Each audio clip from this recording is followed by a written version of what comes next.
한 성도가 고통스러운 인생을 살다가 이런 고백의 글을 적었습니다. 나는 발을 잘못 디뎌 거의 미끄러질 뻔하였습니다. 그 이유는 세상의 악인들이 형통한 것을 보고 교만한 자들을 질투하였습니다. 그들이 일평생 죽을 때까지 아무런 고통도 없이 건강하게 지내며 다른 사람들이 당하는 고통이 그들에게는 없고 사람들이 당하는 병도 그들에게 없어서 나는 미끄러질 뻔했습니다. 그들의 마음은 악을 토하고 그들의 탐욕은 하늘 높은 줄 모릅니다. 그들이 남을 조롱하며 악한 말을 하고 거만을 피우며 은근히 남을 위협합니다. 그들이 말하기를 하나님이 어떻게 알겠느냐? 가장 높으신 분이라도 세상에서 일어나는 일을 다 알 수는 없다고 말합니다. 하나님, 이 악인들을 보십시오.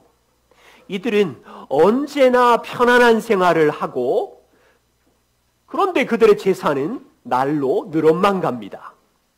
성도인 내가 깨끗한 마음으로 살고 죄를 짓지 않는 것이 무슨 소용입니까? 이 고백은 구약 성도 아삽의 탄식입니다. 시편 73편 2절과 13절입니다. 오늘 그리스도인들도 아삽과 다르지 않는 탄식을 하면서 살아가지요. 저와 우리도 불의한 세상 속에서 불의한 만남 속에서 아삽처럼 신음하고 고통스러워합니다. 종종 말하기를 성도가 하나님의 말씀을 따라 깨끗하게 사는 것이 무슨 소용이냐? 섬기며 손해보며 사랑하며 사는 건 허사가 아니냐 의심하면서 원망하기도 하지요. 공감합니다. 이 땅이 불의의 세상이고 하나님을 무시하는 사람들로 가득 차 있기 때문이지요. 그래서 오늘 이 야곱의 생애를 살펴보면서 야곱이 불의한 세상 속에서 억울한 일을 당할 때 하나님께서 어떤 은혜를 야곱에게 주셨는지 살펴보고 싶습니다. 또한 성도의 삶에 우리의 은밀한 섬김에 하나님이 어떻게 반응하시는지 확인하려고 합니다. 야곱이 하나님의 약속의 말씀을 따라 순종하며 뚜벅뚜벅 걸어갈 때 많은 위기들이 있었지만 하나님이 어떻게 보호하셨는지를 오늘 이 창세기 31장을 살펴보면서 나누려고 합니다.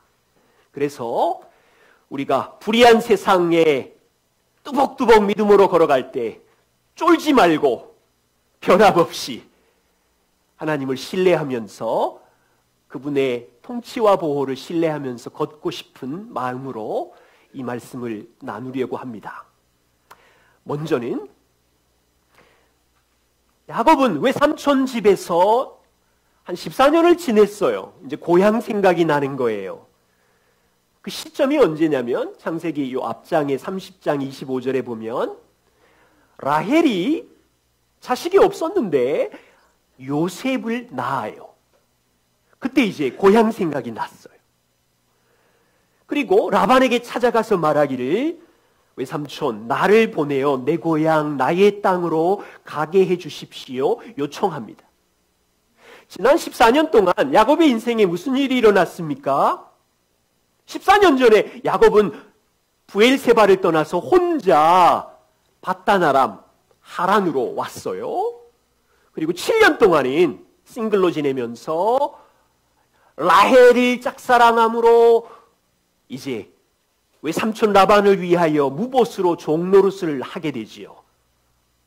그런데 야곱보다 한 단계 높은 라반의 속임수에 속아서 레아를 아내로 맞이하게 되고 7일 후에 다시 라헬과 결혼하면서 7년 동안 밤낮 삼촌의 양들을 돌보며 도합 14년을 이제 일하게 돼요. 종처럼.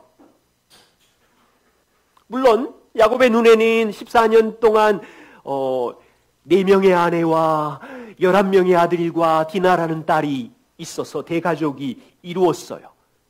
그런데 요 시점 보세요.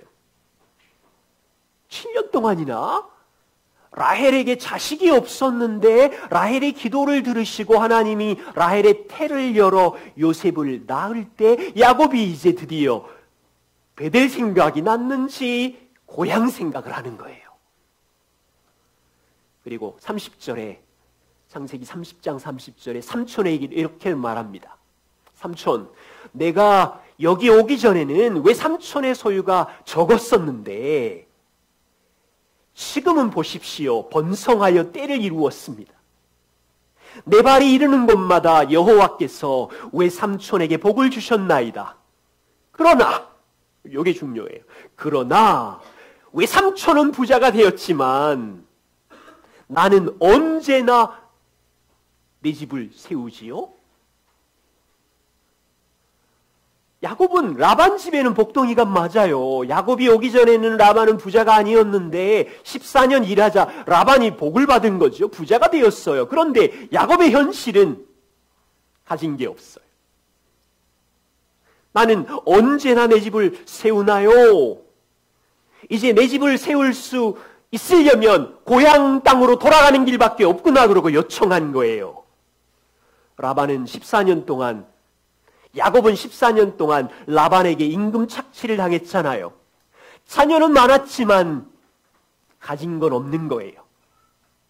그래서 야곱 생각에 왜 삼촌을 떠나야 나의 집을 세울 수 있겠구나라는 판단이 있어서 제안을 했어요. 그런데 야곱이 누굽니까? 속임수 대장이지요.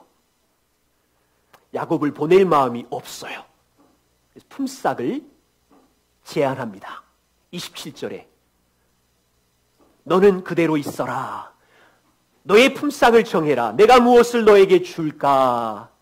그때 야곱이 한 가지 이상한 노동 제안을 합니다. 32절에 보시면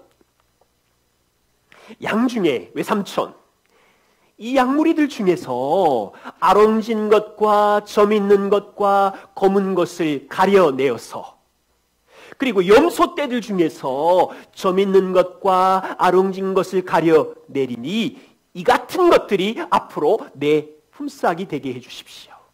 노동계약을 하는 거예요. 여러분 이게 조금만 생각해 보시면 손해가 되는 어리석은 계약을 지금 시작한 거예요. 왜 그렇습니까?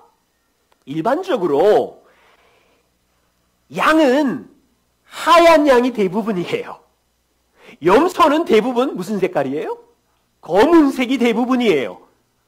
보통 일반적인 노동계약은 10%, 20%의 임금을 주는 건데 지금 야곱은 그렇게 했다가는 또 라반에게 속을 것 같으니까 새로운 제안을 했는데 이게 어쩌면 한 유전학적으로 몇 %인지 모르겠어요. 한 1, 2%도 안 되는 확률을 가지고 야곱이 제안하기를 외삼촌 앞으로 완전히 하얀 양과 완전히 검은 염소 모두 외삼촌이 가지세요. 그리고 제가 받을 급여는 앞으로 태어나는 양들 중에서 이제 얼룩진 거, 색깔 있는 거 이런 양들, 점 있는 것은 내 임금으로 주세요라고 제안을 한 거예요. 그러자 사기꾼 라반이 어떻게 반응해요? 이야, 이건 절대로 손해볼 것이 아니구나. 그래, 네 말대로 해라. 34절에 동의하고 바로 노동계약 사인하고. 여러분, 라반이 얼마나 매정하고 교활한 사람인지 이 계약이 끝나자마자 35절에 보시면 양과 염소떼 중에서 몇 마리 되지 않았을 텐데 얼룩진 놈들하고 점 있는 것을 다 구분해다가 야곱의 양떼 중에서 3일끼리 떨어뜨려서 라반의 아들들한테 다 맡겨버렸어. 지금 야곱의 양떼 안에는 흰 녀석하고 염소 검은 녀석밖에 없는 거예요. 완전 야곱은 빈손으로 다시 시작해야 돼. 부당하고 위험한 노동계약을 한 거예요. 그런데 무슨 일이 일어났는지 30장 37절 밑으로 보세요. 야곱이 이상한 목축의 방법을 사용해요. 그런데 재밌게도 놀랍게도 양들이 새끼를 낳을 때마다 얼룩진 놈하고 점 있는 양들만 엄청 출산을 하는 거예요. 그래서 결과가 43절에 보면 야곱이 매우 번창하여 양떼와 노비와 낙타와 나귀가 많았더라. 부자가 된 거예요. 자, 질문. 무슨 일이 일어난 거예요? 야곱이 14년 동안 목축의 신비한 방법을 터득했나요? 야곱이 그 당시에 양의 유전학적인 비밀을 혼자 알고 있었나요? 질문은 이거예요. 야곱의 열심 때문에 부자가 되었습니까? 하나님의 은혜입니까?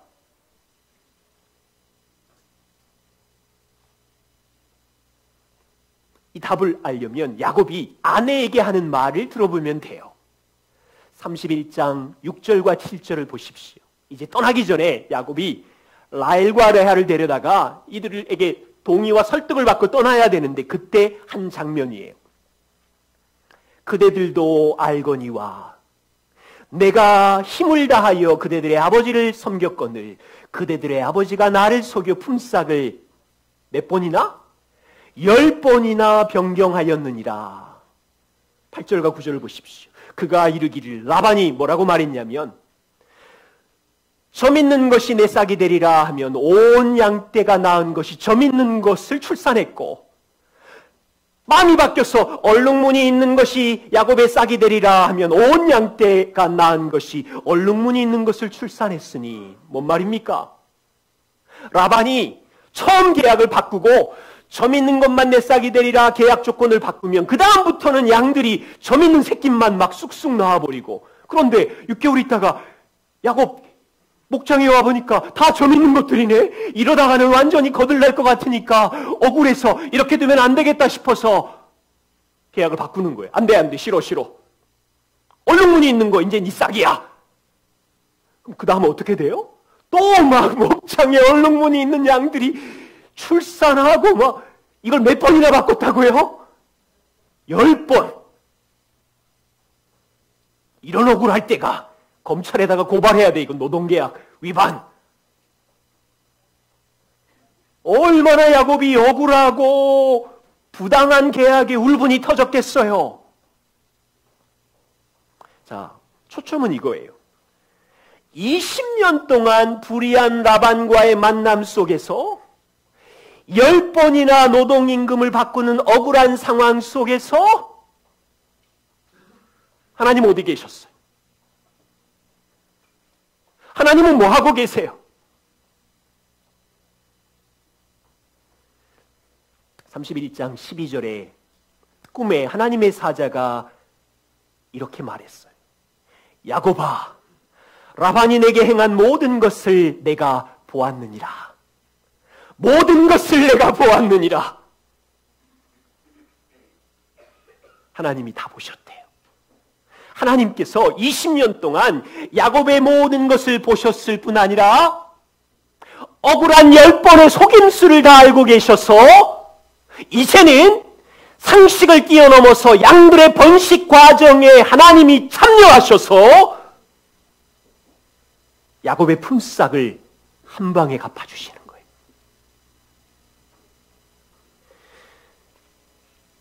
주님의 은혜교회 성도 여러분, 이걸 우리에게 어떻게 적용하고 배울 수 있을까요? 하나님은 자녀인 우리들이 불의한 세상에 살아갈 때, 억울한 만남 속에서 견딜 때 도망가지 않으셨어요. 하나님은 모든 삶을 보고 계셨고 그뿐 아니라 하나님은 성도의 모든 믿음의 섬김의 삶에 반드시 야곱처럼 상으로 갚아주신다. 이게 우리가 배울 수 있는 거예요. 여러분에게 묻겠습니다. 성도인 우리들이 이 땅에서 불의한 일을 당하고 억울한 일을 당하고 손해를 봅니다. 지금도 그런 분 계시지요? 그런 상황 속에서 이 믿음을 말할 수 있으세요? 억울한 일 당하는 이 상황, 불의한 일 속에서 하나님은 나의 모든 것을 보고 계셔, 알고 계셔, 확신하세요? 그리고 나의 은밀한 섬김과 생각에 대해서, 반응에 대해서 반드시 상을 주실 거야, 확신하세요?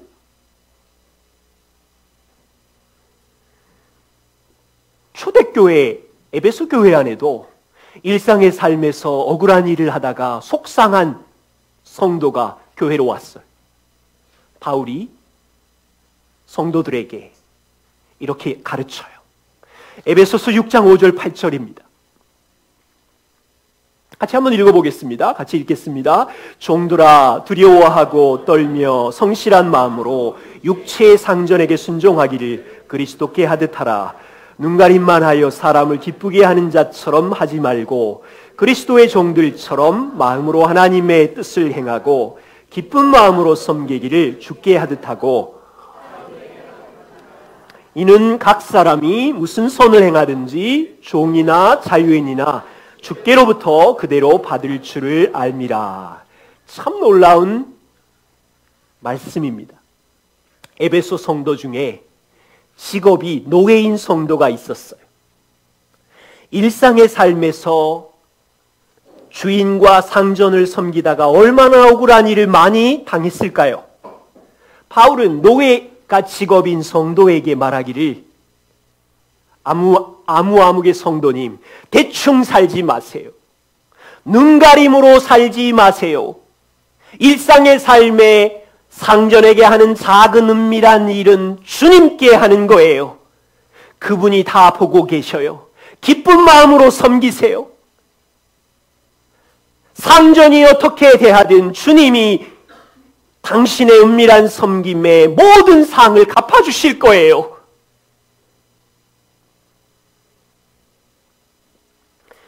하나님께서 성도의 일상의 삶의 작은 일, 직장 속에서 행하는 하찮은 일들에 대하여 보고 계시고 상을 갚아주신대요. 어머님들이 아무도 보지 않는 곳에서 아이랑 씨름하는 작은 일, 허드렛 일, 보잘것없는 은밀한 일에 대해서 억울해할 필요가 없는 것은 하나님이 보고 계시고 상을 주신대요. 표현을 이렇게 바꿔볼게요. 하나님은 성도의 모든 삶을 보시는 청중입니다. 한 번도 눈길을 다른 데 돌리지 않는. 보세요. 하나님은 야곱의 20년의 불의한 라반의 삶을 보시는 청중이셨고 10번의 억울한 임금 가정을 다 보셨던 청중이셨고 갚아주신 분이셨어요. 동의하세요? 그렇다면 그 동일한 하나님께서 자기 아들 예수 그리스도의 피로 값을 주고 산 자녀인 여러분들이 섬기는 일에 그분이 딴 눈 파시겠어요? 보시는 청중이시죠. 반드시 갚아주시겠죠. 저는 히브리서 6장 10절 말씀이 종종 다시 되새김질해요. 하나님은 불의치 아니하시되, 보세요. 라반은 10번이나 임금을 바꾸는 불의한 사람이고 우리가 만나는 세상 사람들은 제멋대로 하는 불의한 사람이지만 하나님은 한결같이 불의하지 아니하시되 너희 행위와 그의 이름을 위하여 나타낸 사랑으로 너희가 성도를 섬긴 것과 이제도 섬기는 것을 잊어버리지 아니하시느니라. 남들에게 잘 보이려고 드러내지 않아도 괜찮아요. 은밀한 모든 섬김 억울하지 않아요. 하나님이 보시기 때문에, 갚아주실 것이기 때문에. 그래서 주님의 은혜교회 성도들이, 저는 제 나름대로 보이거든요. 정말 은밀하게 즐겁게 섬겨주셔서 감사드리고 그 은밀한 섬김을 지켜보시는 청중이신 하나님이 나의 아버지이시고 상 주실 거라는 믿음을 가지고 그 자리에서 걸어가는 거죠. 두 번째입니다. 야곱은 드디어 20년 하란 생활을 정리하고 고향을 떠나기로 결심을 해요. 상황이 그렇게 몰고 갔어요. 왜냐하면 야곱이 갑자기 부자가 됐네요. 라반의 아들들이 시기하는 거예요. 31장 1절을 보십시오. 야곱이 라반의 아들들이 하는 말을 들었는데 야곱이 우리 아버지의 소유를 다 빼앗았고 우리 아버지의 소유로 말미암아 야곱이 모든 재물을 모았다. 라반의 아들들이 시기하는 거죠. 2절에 보면 야곱이 외삼촌 야곱의 얼굴 안색을 보니까 예전 같지 않아요. 막 슬펐는지 도끼가 있었는지 이 상황이 몰고 가는 그때쯤 3절에 하나님께서 야곱에게 나타나셔서 20년 만에 베델의 하나님이 20년 만에 나타나셔서 야곱아 이제 내 조상의 땅 내 족속에게로 돌아가라. 내가 너와 함께 할 것이다. 상황도 몰고 갔고 하나님의 말씀도 야곱에게 있었고 그래서 야곱은 결심해요. 보세요. 상황과 말씀이 있었지만 지금 야곱의 눈에 보이는 이 4명의 아내와 12명의 자녀와 많은 양떼와 노비들을 데리고 800km 고향 베델로 돌아가는 것은 이게 쉬운 일이 아니었거든요. 강 유브라데 강을 건너야 했으며 대체로 어마어마한 위험한 일이었어요. 저는 오늘 이 시간 31장 전체 안에 야곱이 도망가는 과정과 라반이 추격하는 과정을 잘 관찰해 보시면 하나님이 약속을 따라 걸어가는 야곱을 어떻게 보호하시는지 보일 수 있어요. 몇 가지만 살펴보면 야곱이 믿음이 약했나 봐요. 라반에게 인사도 안 하고 몰래 도망가는 모습이 31장 20절에 등장해요. 갑시다라고 그랬더니 라헬은 어떻게 하냐면 라반 자기 아버지가 집에 없는 틈을 타서 그 집에 가가지고 아버지의 가족 우상인 드라빔이라는 걸 훔치고 가지고 나오네요. 그리고 이 모든 가족을 데리고 3일 동안 열심히 달려서 이제 갔어요. 3일 후에 라반이 알게 된 거예요. 야곱과 온 가족이 도망갔구나. 그래서 가족들을 다 데리고 이제 추격전이 시작이 된 거예요. 자, 어떤 주석에 이렇게 되어 있어요. 일반 성인이 하루길 걸어가는 최대치는 열심히 부지런히 가면 40km라네요. 그런데 야곱 같은 경우는 어린 자녀들이 있어요. 양떼들이 있어요. 이걸 다 데리고 가려면 하루에 많이 가야 25에서 30km 정도 갈 수 있대요. 보세요. 야곱이 오늘 본문에 보면 온 힘을 다하여 11길을 갔으니까 최대 몇 킬로예요? 250에서 300km, 한 300km 갔다고 생각해 보십시오. 근데 라반은 3일 후에 알았지요. 3일 늦게 출발했는데 성인 걸음으로 출발했으니까 7일이 걸렸다고 해요. 그럼 4, 7이 28, 280km 정도 따라간 거예요. 이제 한 1, 20km밖에 안 남았어요. 이제 곧 만나죠. 라반이 이제 그 다음날 만날 텐데 이제 잠자리에 드는 동안 7일 동안 라반이 무슨 생각했을까요? 야곱이 놈 잡히기만 해봐라. 그냥 뼈도 못 추리게 있는 거 다 빼앗고 해쳐버릴 거야. 분노의 추격전을 7일 동안 하면서 해칠 마음을 품고 그날 밤 잠자리에 들었는데 그날 야곱을 만나기 전날 밤 누가 나타나세요? 세상에 영화를 찍어도 이렇게 찍어요. 31장 24절에 밤에 하나님이 아람 사람 라반에게 현몽하여 이르시되 라반아 너는 삼가 야곱에게 선악간에 말하지 말아라.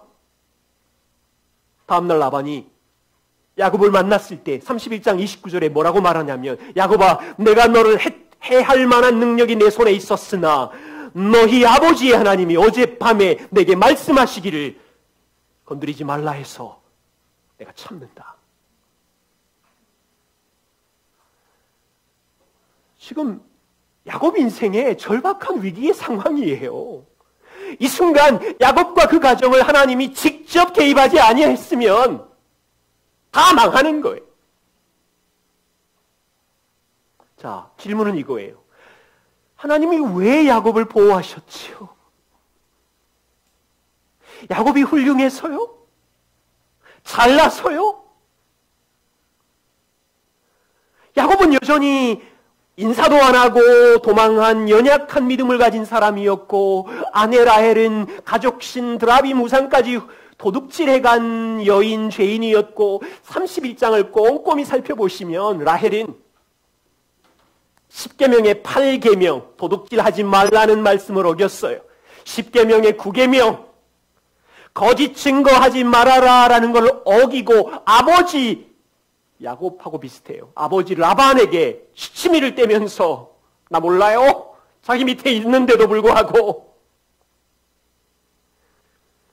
라헬은 10계명 이웃의 것을 탐내지 말라는 계명을 어기고 아버지 물건을 탐냈고요. 라헬은 10계명의 첫 번째 계명 나 외에 다른 신을 두지 말아라 이 계명을 어겼어요. 참 재미있는 건 라헬은 야곱과 20년을 살면서 여호와 믿는다 말만 했지 마음은 여전히 다른 우상 드라빔을 섬기며 복 달라고 하는 기복신앙을 여전히 가지고 있는 부끄러운 죄인.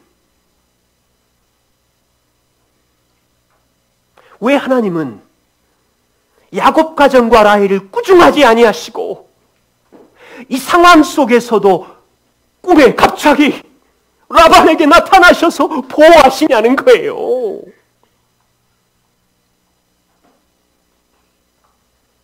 하나님은 야곱 가정을 열방을 복주려는 약속의 가정으로 세우셨기 때문이고 이 라헬을 통해 12지파를 이루려는 하나님의 계획이 지금 진행 중이었고 아직 12째가 안 나타났어요. 베냐민이 나타나야 돼요. 조금 있으면 나타나요. 이제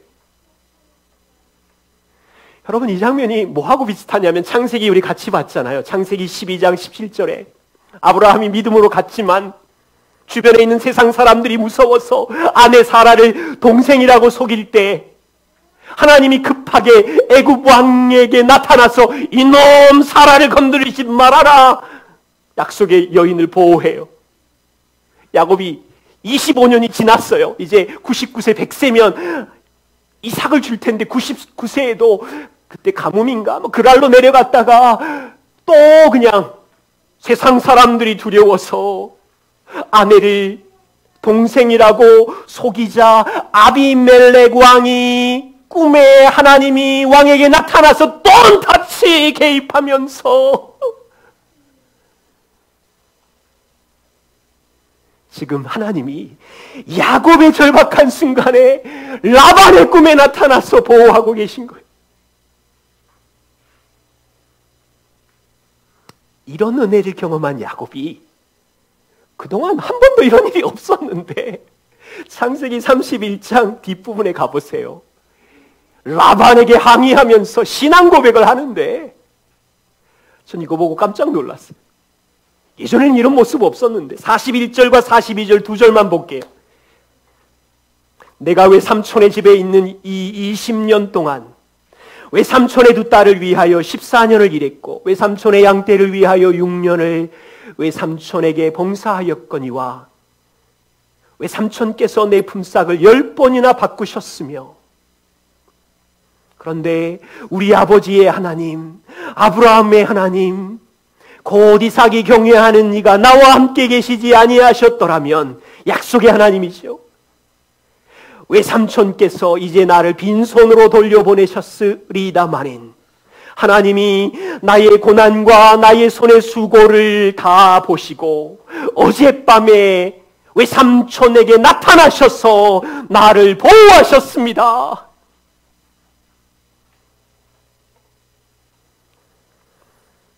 질문이에요.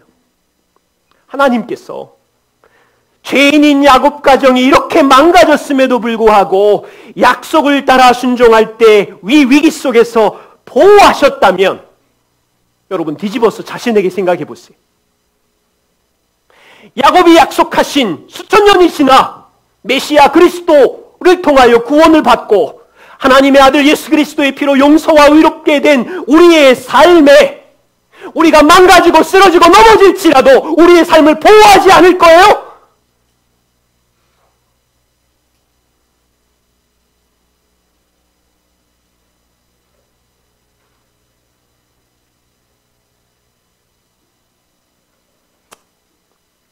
우리는 야곱처럼 약하고요.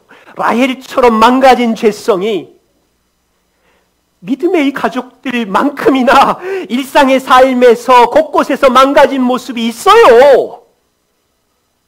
그렇지만 복음의 약속을 따라 순종하려고 할 때 하나님은 야곱 가정을 보호하셨듯이 자기 피로 산 여러분과 저의 삶과 이 교회를 보호하시려고 열심히 일하신다고요. 여기서 한 가지 고민이 있어요. 야곱이 하나님의 약속을 의지하고 하란을 떠났을 때 마음이 어땠을까를 묵상해 봤어요. 자, 10일 걸렸다 그랬죠? 10일. 가족들과 양떼를 다 데리고, 자, 야곱이 투표합시다. 뚜벅뚜벅 믿음으로 담대하게 걸었을 거다. 아니면 야곱이 10일 동안 매일매일 염려를 끌어안고 걸었을 거다. 어느 쪽일까요? 1번? 제가 이거 묵상하다가 야곱은 분명히 10일 동안 매일마다 전쟁을 했을 거야. 제가 별명을 붙였어요. 10일의 여행길, 염려와의 전쟁길. 분명히 매일 염려했을 거예요. 하나님의 약속을 믿고 걸었지만, 야, 라반이 쫓아와서 우리 다 망하면 어떡하니? 어린애 아프면 어떡하니? 나의 미래는 어떨까? 염려와의 전쟁길. 제가 그러다가 며칠 전에 요즘 습관이 생겼어요. 누워 잠자기 전에 옛날 수첩을 들여다보는 습관이 생겼는데 2010년 창립 예배를 드리고 3개월이 지난 일기를 봤어요. 수첩에 일기가 적혀 있었어요.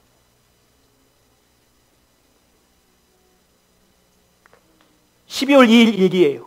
수요일. 아무것도 염려하지 않기로 하나님 앞에서 주먹을 쥐고 결단한 날이다. 무슨 뜻이죠? 날마다 염려가 밀려오니까 고생스러우니까 내가 이제 염려를 하지 말자 결단한 날이에요. 하나님의 약속을 따라서 복음 중심의 교회를 세워야지 결심하고 걸어왔지만 염려와 전쟁 중이었어요. 그날 전화를 했어요. 여보, 조금 찌그러졌네. 앞범퍼 보험 처리했어. 또 염려가 밀려왔어요. 그리고 12월 2일 일기. 아내의 생일이다. 그런데 아내는 어제부터 허리가 아파 누워서 생일날인데도 건강이 좋지 않다. 준비한 남산 뷔페의 축하는 불가능하다. 자동차는 술이 들어갔고 아내는 하루 종일 누워있다. 12월 3일. 아내가 병원에 갔는데 전화로 말하기를 의사가 신우염이래. 4일 동안 입원하래. 처음에는 당황스러웠다. 그 다음 자동적으로 무슨 생각이 나냐면 아내가 없으면 교회 행사 어떡하지? 밥 어떡하지? 그리고 생각을 고쳐먹고 아내 건강이 우선이다. 그래, 여전히 아무것도 염려하지 말자. 주님이 돌보시기에. 지금 뭐 하는 거예요? 지금 전쟁하고 있는 거예요. 염려가 밀려오는 걸 막으면서 하나님의 약속을 따라 걸어가고 있지만 매일 염려와 싸우는 인간.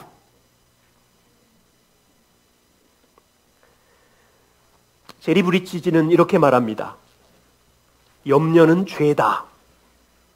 염려가 죄인 이유가 무엇인가요? 하나님의 돌보심을 믿지 않기 때문이다. 베드로전서 5장 말씀을 잘 아시지요?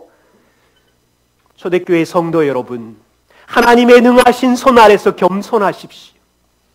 너희 염려를 다 주께 맡기며, 염려가 있는 걸 인정했어요. 밀려오는 염려를 다 주께 캐스트 던지며.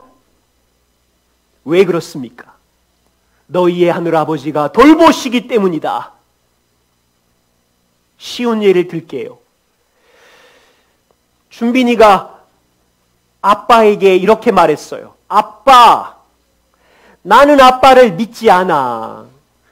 아빠가 나를 돌보지 않을 것만 같아. 아빠 기분이 어떨까요? 짜증나겠죠? 그런데 이게 하루만이 아니라 매일 밤마다 준빈이가 아빠에게 염려하면서 투정하기를, 아빠, 내가 내일 먹을 수 있을까? 내일 뭐 입지? 내일 뭐 하고 놀까? 유치원은 나 혼자 가야 돼? 누가 데려다 줘? 나는 앞으로 어떻게 살아야 돼? 걱정돼 죽겠어. 이건요, 아빠를 모욕하는 거예요. 준빈이 아빠는 온 힘을 다하여, 온 경험을 다하여, 온 지식을 다하여 준빈이를 사랑하고 돌볼 텐데, 아빠의 돌보심을 믿지 않고 염려를 쏟아내는 건 아빠를 모욕하는 거예요.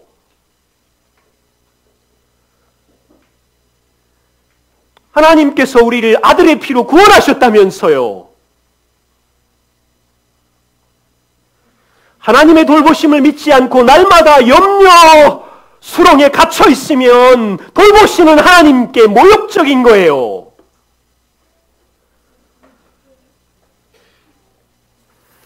저는 이해합니다. 하나님의 말씀을 따라서 복음의 은혜를 따라 불의한 세상을 살면 위험합니다. 하나님의 뜻대로 자녀를 양육하려고 하고 하나님의 뜻대로 사업을 해보려고 할 때 불의한 만남, 억울한 상황이 밀려오면 염려가 쌓이는 거 동의합니다. 야곱이 그랬어요. 약속을 따라 11길을 걸어갔지만 염려가 밀려왔죠. 그런데 하나님은 그 모든 것을 정확히 보고 계셨고 9일째 라반의 꿈에 개입하여 보호하셨지요. 그렇다면 이제 답은 이거예요. 일상의 삶에 염려의 소설을 쓰는 건 인간의 약함 때문이고, 없는 사람이 없죠. 염려는.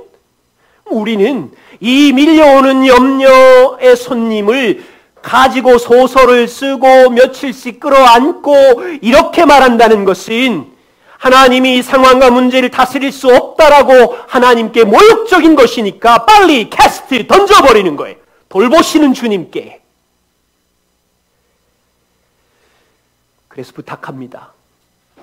하나님의 능하신 손 아래 우리가 겸손하십시다.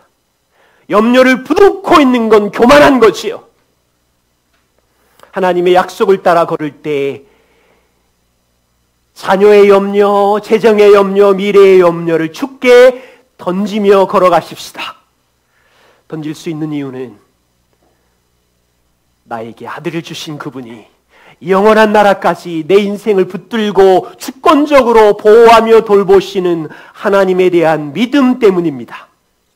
그래서 한 주도 염려와 전쟁을 선포하며 하나님의 주권을 배우며 그 약속을 따라 순종하며 걷는 한 주이기를 소망합니다.